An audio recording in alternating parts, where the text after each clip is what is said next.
경매에서는 강제경매 하죠. 강제경매, 임의경매 있다. 강제경매는 뭐냐? 두 개 합치면 우리가 실질적인 경매라고 그래요. 실질경매. 그래서 강제경매는 뭐죠?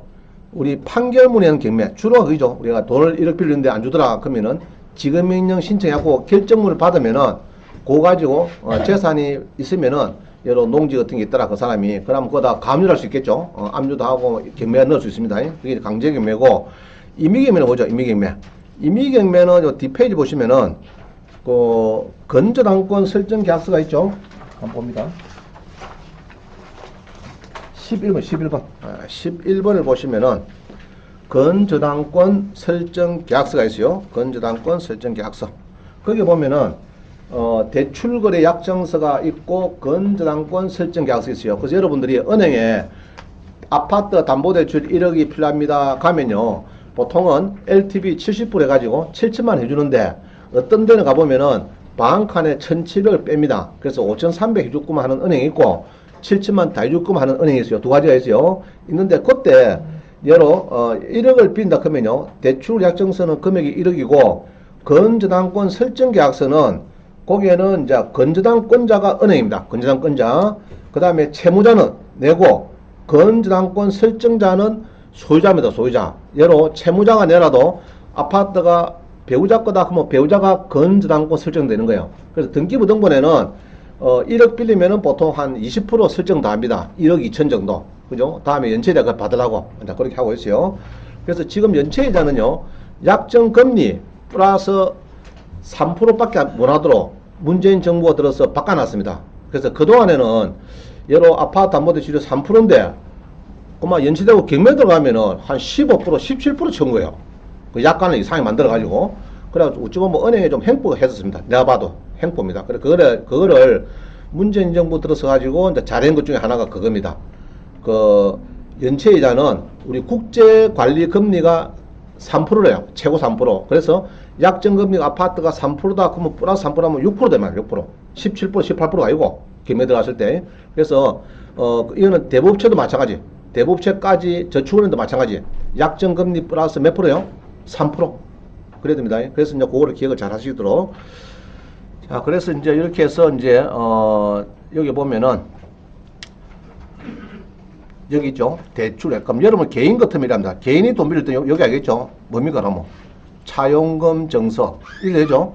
차용금 정서 1억을 여러분들이 이제 빌립니다. 빌려주죠. 그럼 요거를 가 있다가 요거 하고, 그 다음에 건저당권 설정 계약서. 여기에다가 이제 건저당권자 크는 것은 은행입니다. 주로 은행. 담보를 잡는데 은행이고, 채무자 크면은 빌려간 사람. 건저당권 설정자는 거의 90% 같아요. 갔는데 가끔은 요게 이제 배우자가 되고 이러면은 다를 수가 있겠죠.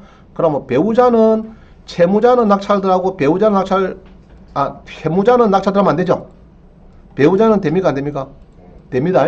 그거는 제3자는 상관없어요. 이걸 보통 우리가 제3자 물상보증인 담보제공자 이렇게 부릅니다. 그럼 그 사람은 낙찰하더라도 상관없어요. 아파트가 여러 한 3자 떨이더라 그러면 배우자가 담보였다 그러면은 배우자가 담보 낙찰하면 되고요. 옛날에 IMF 때는 전부 다 얼끔해가지고 돈이 만약에 모자라면은 연대보증 서라 했거든. 이 담보를 쓴 사람한테.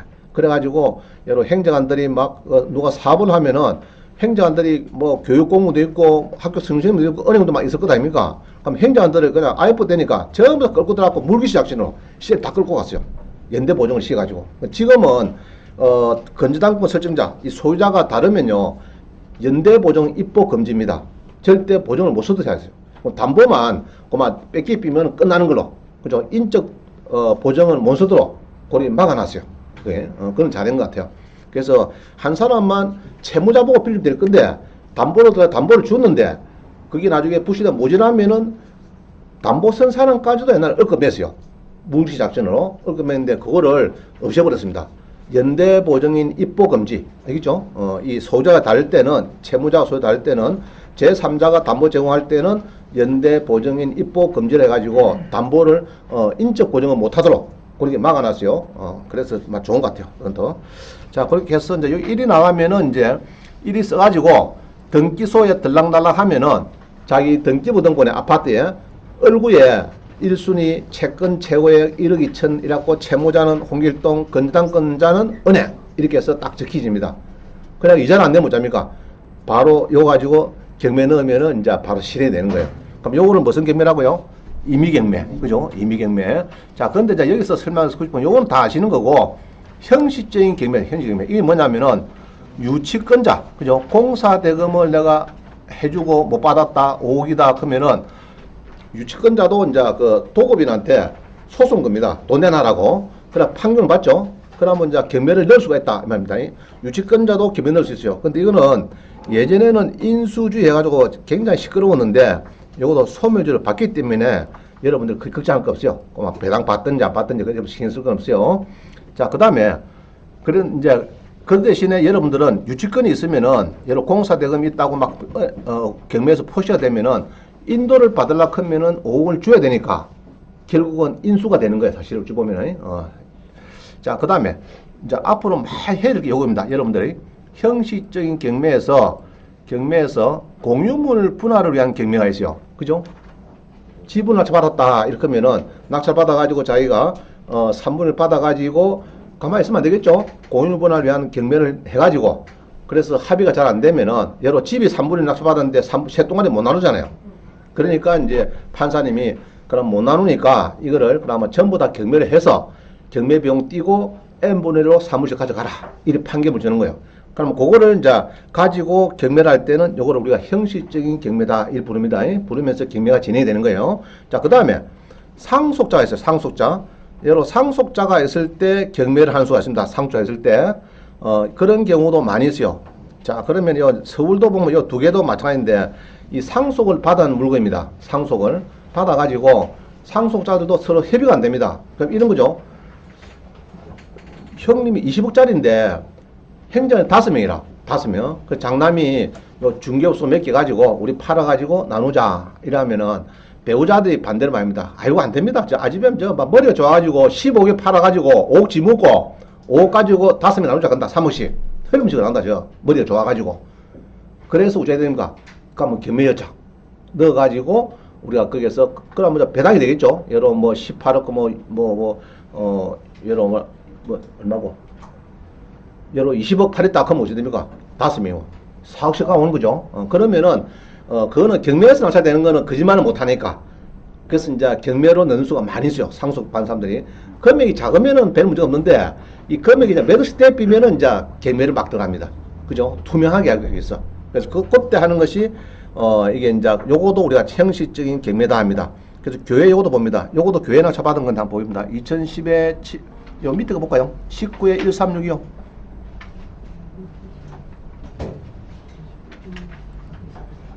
자, 이런 것이 이제 보통 많이 하고 있습니다. 그런데 상속은 10억까지는 상속세가 없다. 무슨 말이죠? 10억까지는 없어요. 상속세가 없어요. 그거는 이제 일괄 상속해가지고 10억까지는 상속세가 없습니다. 자, 이거 봅니다. 이거 보니까 소유권 보존을 해놨어요. 이래가지고 이제 요거는 이제 건물을 만드는데 밑에 한번 봅니다. 상속이 됐죠. 상속이 3명인데 그 중에 한 사람이 경매를 넣습니다. 그죠? 경매 넣었죠. 그런데 이상하죠. 우리 임의경매면은 뭐 건저당이 있어야 경매되는 거 아닙니까 지금? 그죠? 그런데 그냥 송경호 해갖고 이제 경매가 됐는데 여기 지금 자료가 있을지 모르겠는데 청구 금액이 아니 배당 다 끝나버렸네. 그래서 보통은 이렇게 이제 상속이 돼가 있는데 건저당이 없는데 이렇게 임의이 된 것이 이제 주로 그런 겁니다. 그죠? 이게 이제 여기에 보면은 위에 보면은 여기 있죠. 임의 경매인데 공유물 분할을 위한 경매다 이렇게 하는 수가 있어요. 이렇게 해서 이제 하는 것도 결국 답은 마찬가지죠. 나누자 경매 해가지고 우리가 사물을 이제 가져가자 이런 식으로 할 수 있는 거예요. 상속자들 하는 경우도 있고 지분이 낙찰받아서 하는 경우도 있더라. 막 그거를 우리가 형식적인 경매라 부른다. 뭐 내용은 똑같아요. 여러분들 크게 달리 볼 건 없습니다. 근데 형식적인 경매도 요거도 뭐 다음에 설명드리죠. 막 그 정도 아시면 되겠고요. 자, 그다음 봅니다. 10번. 그래서 이제 우리 요게 공유물 분할을 위한 경매 이게 지금 나와 있습니다. 그죠? 우리 구독세는 특수 물건에 이렇게 검색이 돼요. 그러면은 지금 지분을 낙찰받아서 경매를 얼마나 하고 있는가 제가 검색을 해보니까 낙찰된 거는 191개네요. 자, 다시 보겠습니다. 구독션 가서 보겠습니다. 자, 경매 검색해가지고 지금 그냥 누르니까 경매가 15,000건이 움직입니다. 15,000건. 그 중에서 특수 물건이에요. 보면은 여기 보면은 이제 형식적인 경매가 어디 있노? 여기 있네. 자, 이거 보이죠? 공유물 분할 위한 형식이며. 그럼 여러분들이 지분 낙찰 받으면은 경매 넣으면은 주로 요 다 들어옵니다. 이게 그럼 한번 보겠습니다. 몇 명 들어왔는 거. 몇 명이 지금 지분 낙찰 받아가지고 경매를 넣고 있는 거. 자, 눌리 보니까 15,700개 중에서 공유물 분할 위한 형식적인 경매. 자, 이렇게 해서 검색을 하니까 지금 220을 여기 나옵니다. 220개. 많이 나오죠? 그럼 이 사람들이 주로가 90%는 주로 이제 그겁니다. 공유물을 잘 받아가지고 이제 경매 넣고 있는 거예요. 그럼 그 사람들은 예를 자기가 30% 낙찰 받았는데 60% 팔리면 배가 되는 거죠. 이제 그런 겁니다. 자, 그런데 요거는 이제 주로 움직이는 거고요. 요거 말고 여기서 여러분 찾으면 됩니다. 주로. 근데 요렇게 낙찰 받는 거는 평범한 사람이 많이 쓰면 되는 거예요. 그거는 되는데 하나만 볼까요? 그러면 여러 여수의 임야다 이래 봅니다. 1억 1,000인데 7,700이다 떠있다 그죠? 떠있는데 요거는 조금 복잡하네요. 자, 그럼 뭐 간단한 겁니다. 여기 아파트입니다. 아파트를 보니까 그죠? 아파트를 보니까 여기 보니까 이제 5분의 1을 이전 받아 가지고 자기가 경매를 한다. 자, 우리 매매를 했어도 경매 가능하죠. 그죠? 5분의 1까지도 낙찰 받아도 상관없고요. 자, 이렇게 해서 이제 한 사람도 있고 대부분은 이제 경매에서 샀을 겁니다. 대부분은 이렇게 해서 이제 여기 있죠. 이복순 씨가 최정 내 지분을 이복순 씨가 4분의 1 그죠? 4분의 1을 낙찰을 받았는데 낙찰을 받았냐 하면은 한번 봅니다. 낙찰을 그때 지분일 때 88평일 때 얼마 받죠? 318만원 49%에 낙찰 받았는데 318만원 받았는데 지금 전부 다 경매를 해주니까 이렇게 움직이죠. 그러면은 이 복순 씨가 요리하는 것은 중간에 뭘 하면 거쳤다고요? 공유물분할에 소송을 거쳤다. 그죠? 판결은 있어야 되는 겁니다. 그러면 얼마 팔려야 본점입니까 지금? 이복순 씨 같은 경우는 자 다시요. 4분의 1을 300 정도 주고 샀으니까 그러면은 얼마까지 팔려야 본점입니까 지금? 그럼 뭐 이제 지금 만약 요번에 팔리면 좋겠죠? 그죠? 그럼 뭐 한 300 정도 팔리면은 거의 본전이죠. 그러면 2600 팔리면은 일단 더블 되죠. 그죠? 3900대 비면은 2배 되죠. 그런 겁니다.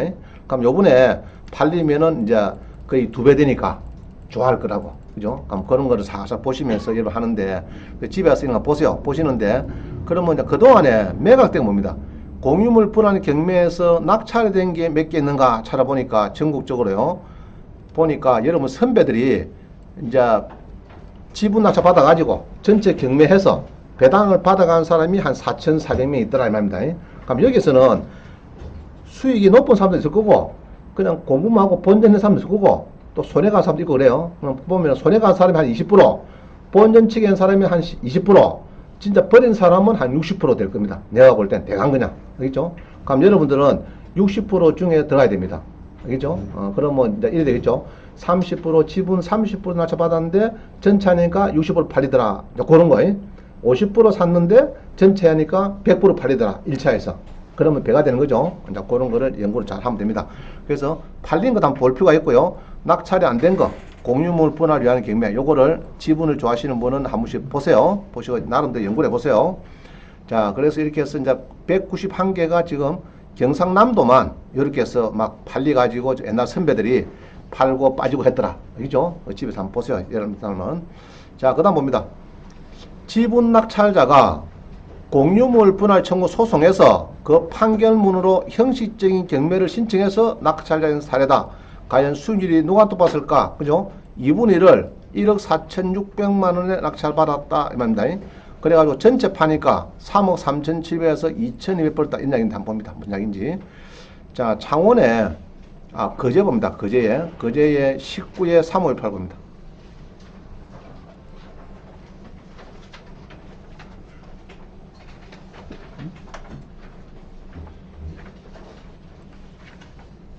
자, 19에 3518 봅니다. 근데 이제 이 지분 낙찰은 조금 어려운 것이 대출이 됩니까? 안 됩니까? 안 되죠. 그게 들어봐. 보니까. 그게 조금, 여러분들이 애로사항입니다. 자, 봅니다. 거제에, 아파트가 31평짜리가 나오는데, 요거는 이제 분할을 한 경매죠. 분할이 이영희 씨가 누가 이제 공유 분할했다 이 말이죠. 했는데, 여기 보면은 이제 2018년 10월 달에 이주원 지분 전부를 이전받았다. 정찬호 씨가 했고 2분의 1 받았대요. 2분의 1. 그럼 그 당시에 2분의 1은 요거죠. 토지 건물 지분인데 여기에 두 사람 명인데 지분인데 그죠? 지분인데 잘 보면은 몇 분의 몇 나왔죠 지금? 2분의 1이죠. 2분의 1 나왔다. 그죠? 아파트인데 2분의 1 나왔는데 그때에 이제 두 사람이 갖고 있다가 미스터 리가 이제 경매를 당합니다. 그죠? 요 미스터 리가 이마담에 경매를 넣어주고 이런 거예요. 자, 그래가지고 요때 누가 샀죠 이게 사기를? 네, 미스터 정이 샀다 이 말이죠. 여기 이제 미스터 정이 사가지고 1억 4,600에 샀는데 자기가 전체를 경매를 넣어주니까 그죠? 이제 전체가 경매대표죠. 그러면 여기 보면은 이제 여기에 넣어준데 그때는 공유물 산 사람이 아니고 아마 배우자 같아요. 배우자가 이제 경매를 넣어줍니다. 그죠? 위자료 소송해서 그 판결문 가지고 넣어줬는데 3억 3,700이더라 이러니까 내 모가치는 나누기 2로 하면은 여기 우리 교재에 보듯이 그럼 얼마 주면 되지 대강? 그죠? 1억 4,600에 받아서 3억 3,700이니까 그죠? 그러면은 한 나누기 2를 해버리니까 2,200 정도 수익이 발생하더라 이 말입니다. 이해가시죠? 수익이 발생했다. 그럼 먼저 1억 4,600 넣고 한 1년 걸릴 겁니다. 이게 빨라도 1년 걸리는지 모르겠는데 2019년 11월 달이네. 11월 달에 했으니까 이제 아마 이건 1년 걸릴 것 같네. 그러니까 1억 4,600 넣고 자기 돈 100% 넣었죠. 넣고 2,000원 받는다 그러면은 그렇게 많이 버는 거 아니에요. 알겠죠? 여러 1,400 넣고 2,000원 받았다 그러면 그건 괜찮은 거죠. 그래서 이런 거는 예. 세금 어른 이제 지불하시는데 자 이런 거예요. 자 외웁시다. 여로 이제 간단하게 1,000만 원 버렸어요. 1,000만 원 버렸습니다. 그럼 1,000만 원을 버렸다 이러면요. 이제 배당을 받겠죠. 지분을 이제 경매 넣어줬더니 3분의 3을 경매한테 갖고 배당을 받는데 예로 내가 1,000만 원 버렸어. 본께네 1,000만 원 버렸어. 그러면은 토지라 하면요.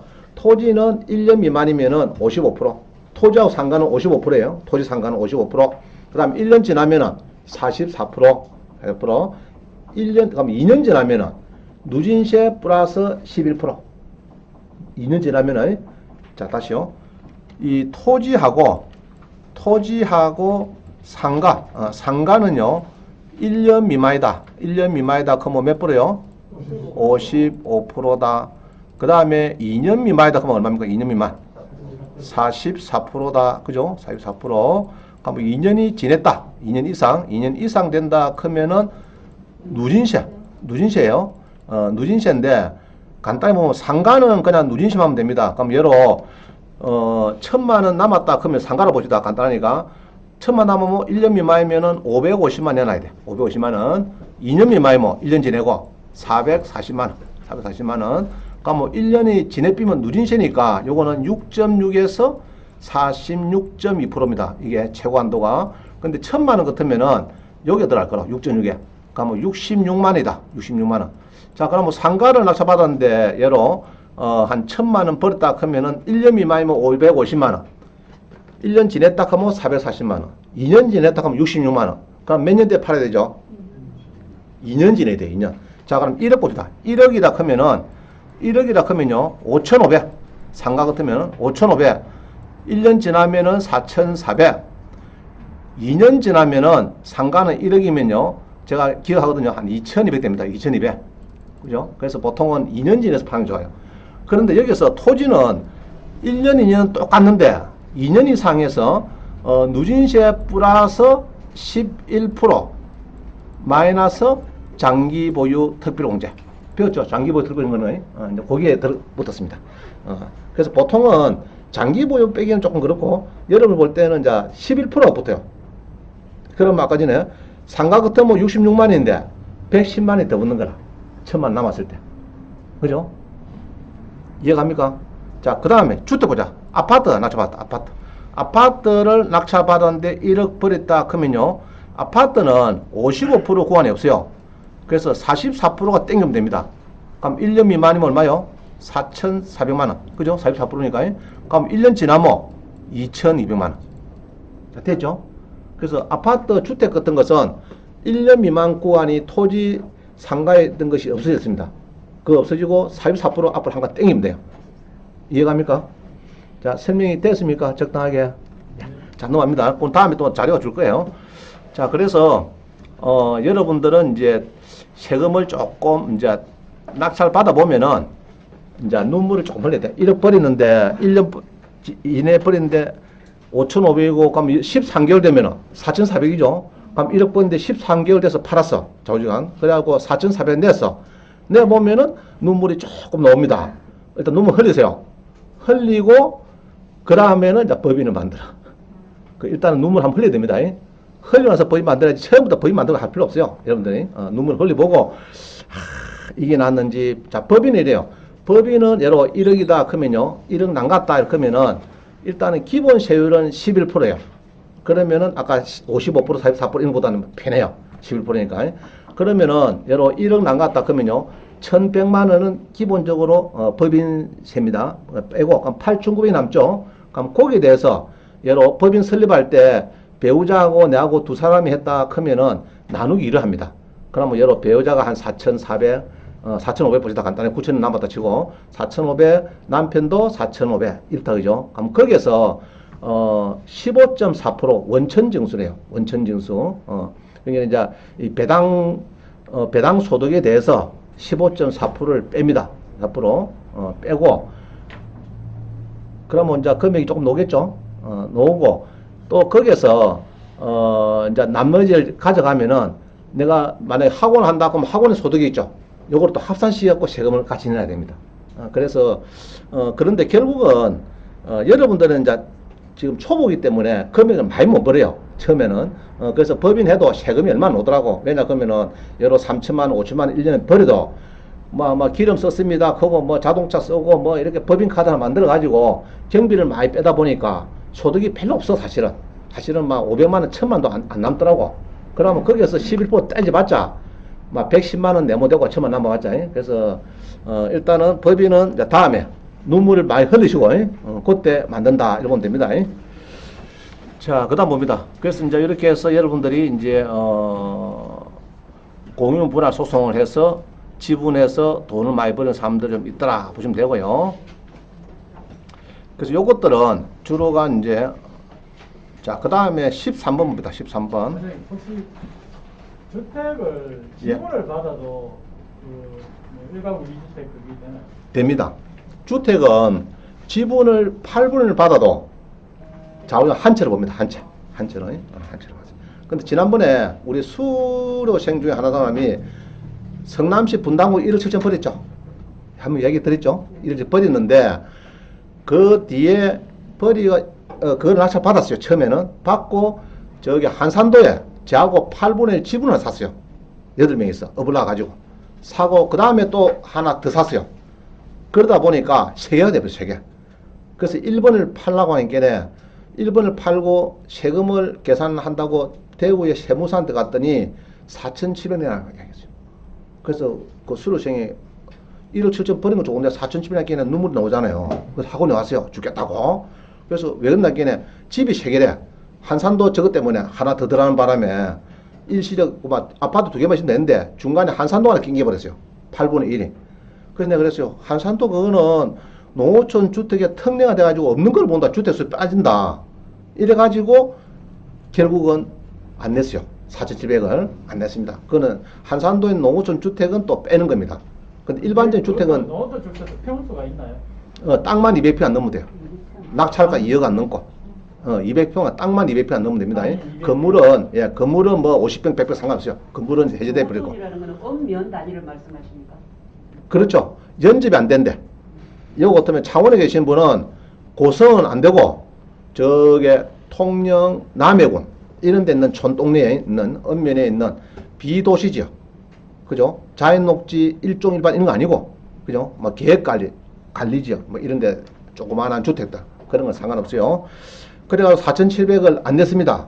안 냈는데 이제 문제는 대구에 세무사가 세 사람이 있어. 네가 성남에 아파트 하나 있고 8분의 1 한산도에 지분 하나 있고 성남에 또 아파트를 샀는데 세 개를 보고 세 사람 다 4,700을 계산해 주더래.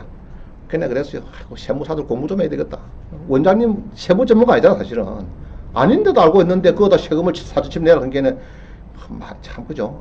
공부 안 하면 안 됩니다. 공부 안 하면 그래서 두세 군데 일 물어봐야 돼. 좀 똑똑한 사람 물어봐주세요. C급 물어봤자 다 똑같아요. 그거는 4,700 다 내라. 세 명 다. 자, 그 다음 봅니다.